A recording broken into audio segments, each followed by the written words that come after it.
really want to be an SES? And I think that is a more than fair question, right? Because being SES is about more than getting promoted above the 15. There is actually no time in grade to be an SES. All right? There are SESs who never were a 15. They went from 14 to SES. There are SESs that are picked from outside of government. Experience below the 14 is generally not considered qualifying for the SES.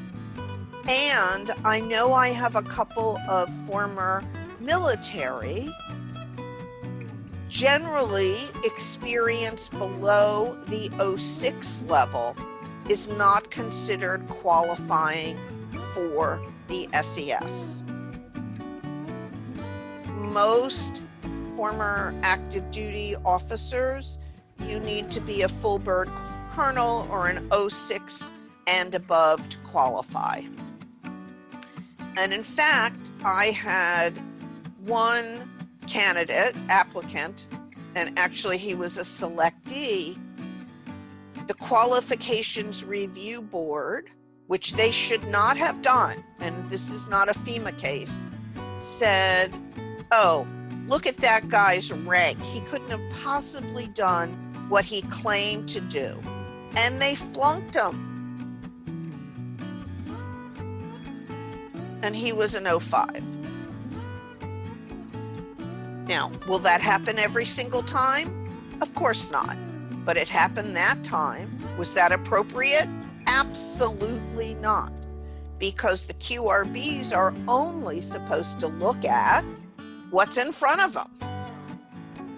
But everybody comes to the table with biases.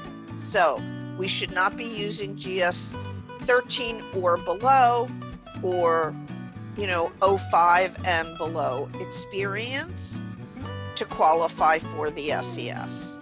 In addition to the grade, you also have to prove your possession of the executive core qualifications, your leadership.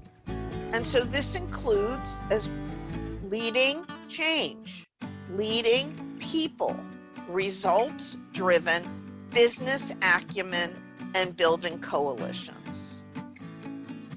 If you have never led people, you're going to be hard-pressed.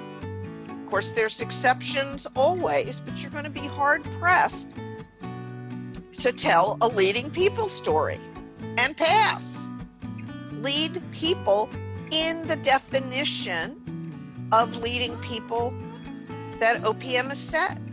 If you haven't ever built a budget, you're going to be hard-pressed to meet the business acumen qualification.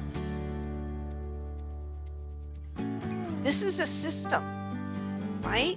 We can argue with the system, but at the end of the day, people who argue about this lose, right? Got to do this the right way.